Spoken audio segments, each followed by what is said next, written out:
Cette histoire d'horreur, qui s'est produite en 2006, pourrait choquer n'importe qui. Une jeune fille d'une petite ville tranquille a été retrouvée morte dans une maison vide. Dès les premières minutes, il était clair qu'il y avait beaucoup de bizarreries dans cette affaire, mais personne ne s'attendait à un dénouement aussi choquant. Dans cette vidéo, nous vous dirons ce qui est arrivé à Cassie Stoddard et pourquoi ce crime reste l'un des plus effrayants de l'histoire à ce jour. Cassie J.O. Stoddard est née le 21 décembre 1989 dans la ville américaine de Pocatello, dans l'Idaho. Les habitants étaient pour la plupart religieux et solidaires. Ils étaient tous habitués à une vie tranquille et mesurée. Comme c'était souvent le cas, aucun d'entre eux n'aurait pu imaginer qu'une chose aussi terrible puisse arriver dans la ville. Cassie était une fille joyeuse, gentille et responsable qui ne se mettait jamais en difficulté. Elle était une excellente élève, écoutait ses parents en tout et aidait sa famille chaque fois que possible. En septembre 2006, Cassie, âgée de 16 ans à l'époque, a accepté de s'occuper de la maison de ses beaux-parents. Son oncle Frank et sa famille prévoyaient de partir en ville pour le week-end. Quelqu'un devait nourrir et promener les chiens pendant leur absence, et Cassie n'avait aucun problème à accepter. Même si leur maison était au milieu de nulle part, ses parents n'avaient pas peur de la laisser y aller seule pendant quelques jours.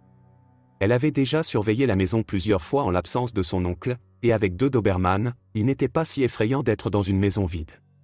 Cassie était partie là-bas le vendredi 22 septembre et devait y rester jusqu'au dimanche. Le soir, elle a appelé sa mère et a demandé la permission d'appeler son petit ami pour regarder un film avec lui, mais sa mère a dit non. Ensuite, la fille a dit qu'elle regarderait le film seule et irait se coucher. Le lendemain, Cassie n'a pas contacté ses parents, mais ils ne se sont pas inquiétés. La fille était responsable et indépendante, et que pourrait-il lui arriver dans leur petite ville tranquille? Mais le lendemain, dimanche, Cassie n'est pas rentrée chez elle à l'heure prévue, et cela a déjà alarmé sa mère. Après avoir attendu un moment, elle est montée dans sa voiture et s'est dirigée vers la maison de Frank vers midi. Quand elle est arrivée, elle a vu que son frère et sa famille étaient déjà rentrés chez eux. Il n'y avait malheureusement qu'une scène déchirante qui les attendait. La fille de 13 ans de Frank, qui était entrée la première dans la maison, avait vu le corps sans vie de Cassie sur le sol. Ses parents ont immédiatement appelé une ambulance. Mais la jeune fille était morte depuis plusieurs jours déjà. La police est arrivée sur les lieux et a tout de suite réalisé qu'elle était confrontée à un meurtre. Tout indiquait que Cassie avait été poignardée à plusieurs reprises avec un objet tranchant. En examinant la scène de crime, ils ont remarqué plusieurs pistes potentielles. Une des fenêtres du sous-sol avait été brisée et la porte du panneau électrique était entrouverte. Frank a assuré aux enquêteurs qu'il gardait toujours la boîte à fusible fermée et que Cassie n'avait aucune raison de s'y rendre, étant donné qu'elle n'était pas électricienne du tout. De plus, la porte arrière était déverrouillée. C'est par cette porte que le criminel aurait pu entrer dans la maison. La version d'un vol a rapidement été écartée car il n'y avait rien de valeur qui manquait dans la maison. Le criminel n'a pris ni argent ni aucun bien. Presque immédiatement, les détectives ont rencontré un moment suspect. Les 2 Doberman étaient enfermés dans une pièce au 2e étage. Une question raisonnable est apparue, qui les avait enfermés là et pourquoi? Selon Frank, ces chiens n'obéiraient pas à un inconnu et pourraient l'attaquer. Cela indiquait qu'il était peu probable que le criminel ait pris les 2 adultes Doberman et les ait enfermés là-bas. La théorie beaucoup plus logique était que Cassie avait elle-même enfermé les chiens, mais pourquoi aurait-elle fait cela? La seule explication possible était qu'un ami était venu chez elle un vendredi soir et qu'elle avait dû enfermer les Doberman dans sa chambre pour les empêcher d'attaquer son invité. La situation est devenue de plus en plus compliquée. Sur la base de ce qui précède, le tueur pourrait être quelqu'un que Cassie connaissait bien et qu'elle avait laissé entrer dans la maison. Cependant, la police n'a pas eu à se casser la tête sur ce mystère car la prochaine piste significative est apparue presque immédiatement. La nouvelle du meurtre s'est rapidement répandue dans la ville dont les habitants n'avaient jamais vu un tel crime. Dans les heures suivant la découverte du corps, presque tout le monde en avait connaissance. Tandis que les détectives travaillaient sur la scène de crime, une femme est arrivée en voiture devant la maison et a déclaré qu'elle avait des informations précieuses. Il s'est avéré que c'était la mère de Matt Beckham, le petit ami de Cassie. Selon la femme, son fils était allé chez Cassie cette nuit-là pour regarder un film. La fille avait caché ce fait à sa mère car elle lui avait interdit d'avoir des invités. La police a interrogé Matt et sa mère. Selon eux, sa mère l'a appelé vers 22h et a exigé qu'il rentre chez lui, mais Matt a refusé. Il a dit qu'il se passait quelque chose d'étrange dans la maison, les lumières s'étaient éteintes plusieurs fois et une fenêtre s'était brisée de manière inexpliquée. Cassie était effrayée par ce qui se passait, alors le garçon a décidé de rester avec elle, mais sa mère ne croyait pas l'histoire. À ce stade, elle pensait que Matt inventait tout cela pour rester avec Cassie. Puis elle a décidé de le chercher elle-même et est allée à la maison. Une fois là-bas, la femme a écouté le récit des bizarreries dans la maison de Cassie, et ce qui se passait ne lui a plus paru fictif. Elle a alors proposé que la fille parte avec eux, mais Cassie a refusé. D'une part, les problèmes électriques et les autres choses étranges s'étaient déjà arrêtés. Deuxièmement, elle se sentait en sécurité en compagnie de 2 Doberman. Pensant qu'il n'y avait vraiment aucune raison de s'inquiéter sérieusement, Matt et sa mère sont rentrés chez eux vers 11h30. Le garçon n'avait aucune idée de qui aurait pu tuer la fille après leur départ. Les détectives n'étaient pas pressés de croire sur parole le jeune homme et sa mère. À ce stade, les chances n'étaient pas en faveur de Matt du tout. Il était la dernière personne à avoir vu la victime vivante, et le témoignage de sa mère aurait pu être fabriqué pour protéger son fils. D'un autre côté, il n'y avait aucune preuve contre lui non plus. Pendant l'interrogatoire de Matt, les examinateurs médicaux ont examiné le corps de Cassie et ont tiré des conclusions troublantes. La fille avait été poignardée environ 30 fois avec un objet tranchant, avec une forte probabilité que 2 armes différentes aient été utilisées. Cela suggérait qu'il pourrait y avoir eu 2 agresseurs. De plus, Cassie n'avait pas été agressée sexuellement, ce qui rendait le mobile des tueurs entièrement obscur. Tout cela a amené les détectives à croire que Matt pourrait être le tueur. Ils ont admis qu'il y avait eu une dispute entre le couple au cours de laquelle le garçon avait pris des couteaux. Cela aurait éliminé 2 versions à la fois, le vol et l'agression avec intention de commettre de la violence. Ensuite, les enquêteurs ont décidé de presser le gars et lui ont proposé un interrogatoire avec un polygraphe, et ça a porté ses fruits. Matt a soudainement déclaré qu'il avait en fait retenu un détail à la police. Selon lui, cette nuit-là, il a appelé 2 amis communs de l'école où ils allaient tous à Cassie. Les gars s'appelaient Brian Drapé et Torrey Adangzik. Ils étaient amis avec Matt et Cassie, et cette nuit-là, ils ont convenu de venir chez eux pour regarder un film. Sauf qu'ils ne sont pas restés longtemps, car ils ont trouvé le film ennuyeux. Peu de temps après leur arrivée, ils ont dit qu'ils préféraient aller au cinéma local et ont quitté la maison. Alors que Matt rentrait chez lui avec sa mère, il a appelé Torrey et lui a dit qu'il rentrait chez lui. Le gars avait prévu de retrouver ses amis ce soir-là, mais ils étaient déjà assis dans le cinéma. Matt a expliqué au détective qu'il n'avait pas laissé ses amis entrer pour cette raison même. Il n'était pas resté longtemps dans la maison et n'avait pas pu avoir d'informations utiles. Néanmoins, cette confession a clos la question des chiens pour la police. Cassie les avait enfermés à l'étage précisément à cause de l'arrivée de Brian et Torrey. Apparemment, les Doberman étaient familiers avec Matt et n'étaient pas agressifs envers lui, mais ils ont réagi négativement aux étrangers. La police a interrogé les gars et ils ont corroboré entièrement l'histoire de Matt. Lorsqu'ils ont quitté la maison de Cassie, ils sont allés au cinéma pour une séance tardive, donc ils avaient un alibi. Les détectives ont examiné leur passé et ont conclu que les gars n'avaient très probablement rien à voir avec ce qui s'était passé. Les 2 n'avaient pas de problème avec la loi et étaient en bonne position. Cependant, la police a tout de même décidé de vérifier leurs alibis et est allée au cinéma. À leur grande surprise, la caissière a déclaré que Brian et Torrey n'étaient pas là cette nuit-là. La fille qui travaillait à la caisse était allée à l'école avec eux et les connaissait personnellement, elle était donc sûre que les garçons n'étaient pas allés au cinéma. C'était suspect, mais les détectives n'étaient pas pressés d'accuser les 2 amis de meurtre. Ils n'ont pas exclu que Brian et Torrey aient menti pour couvrir une infraction mineure. Peut-être au lieu d'aller au cinéma, ils étaient sortis prendre un verre ou passer du temps de manière illégale. Mais les flics ne pouvaient pas ignorer le faux alibi non plus. Ils ont commencé à réfléchir à des moyens de faire avouer la vérité aux gars. À un moment donné, ils ont même envisagé de commencer à mettre leur téléphone sur écoute, seulement pour constater que cela devenait rapidement inutile. Les enquêteurs et les habitants de la ville ont été confrontés à un retournement de situation très inattendu.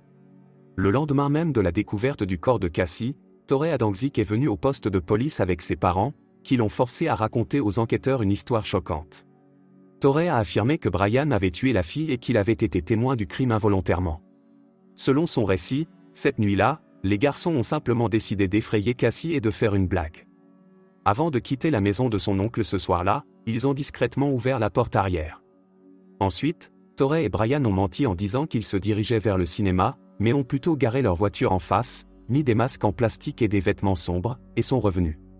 Après être entrés dans la maison par la porte arrière, ils ont procédé à leur blague.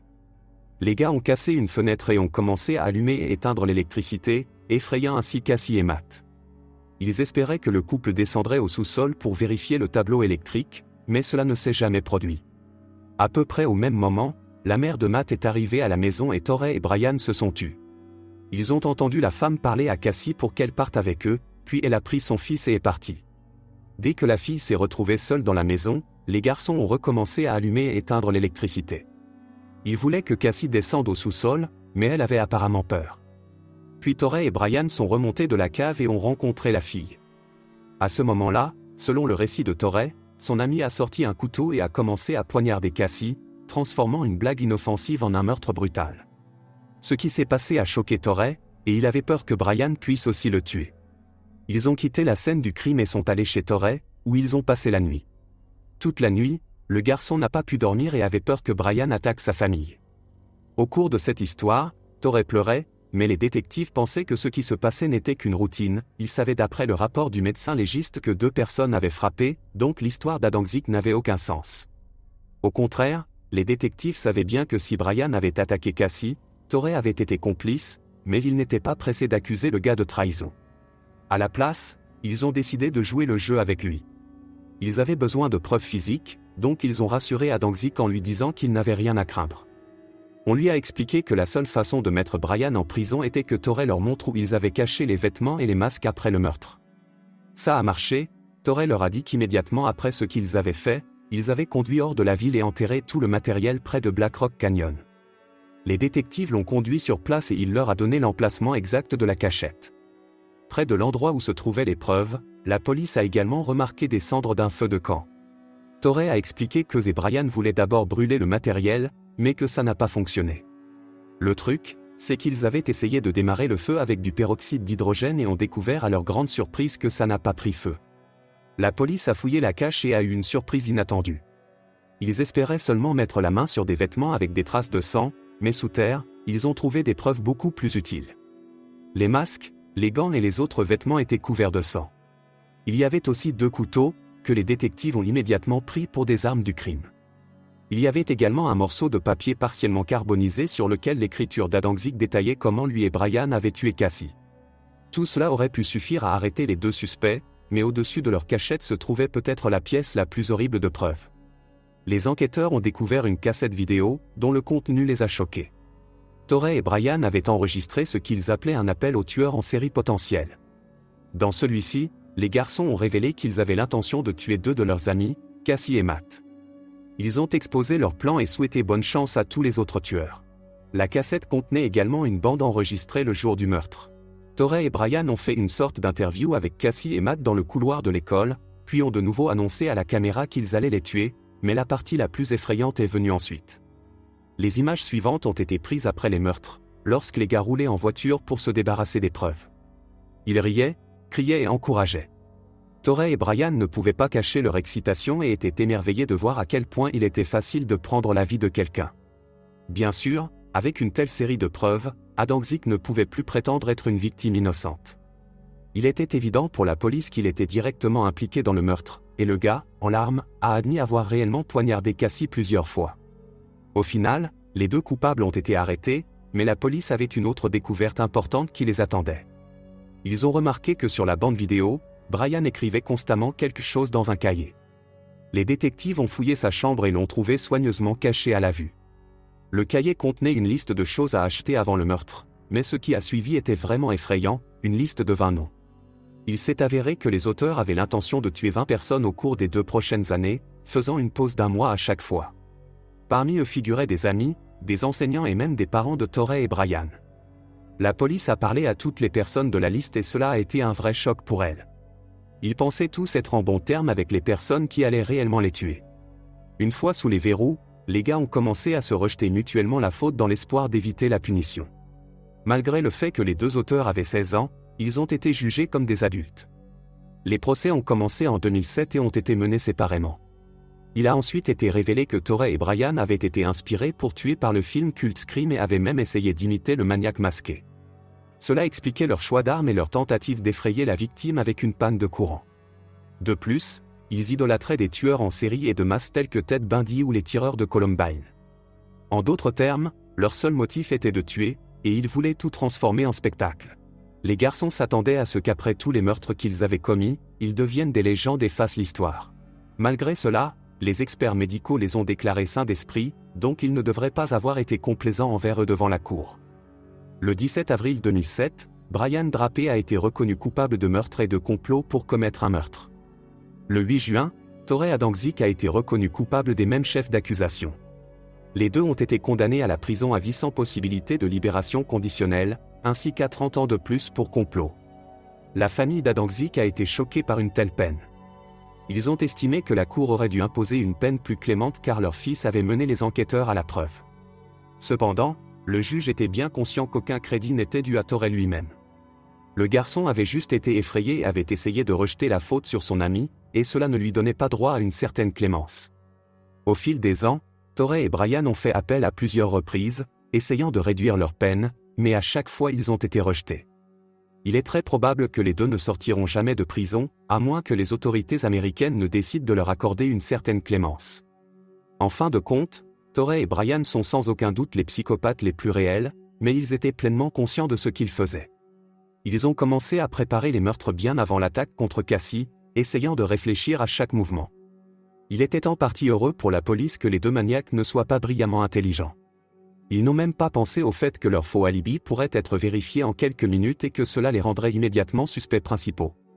Maintenant, ils continuent de purger leur peine dans la même prison, mais ils se détestent mutuellement pour leur tentative de se rejeter la faute. La famille de Cassie n'a jamais pu retrouver une vie normale après toute cette horreur. La fille de 13 ans de Frank, qui avait découvert le corps de Cassie, a ensuite essayé de mettre fin à ses jours. Frank et sa famille ont également été contraints de déménager de la maison car personne d'autre ne pouvait y être. Bien que le département de police ait envoyé des experts pour nettoyer la scène de crime, les résidents de la maison n'y sont jamais retournés sauf pour récupérer leurs affaires. Frank avait essayé de la vendre pendant des années, mais n'avait pas trouvé d'acheteur. Tout le monde connaissait l'histoire de la maison et ne voulait pas y vivre. Pour la mère de Cassie, la seule consolation était que les tueurs avaient été arrêtés et envoyés en prison, même si cela ne ramènerait pas sa fille. Partagez votre opinion sur cette histoire dans les commentaires et n'oubliez pas de noter cette vidéo si vous l'avez appréciée.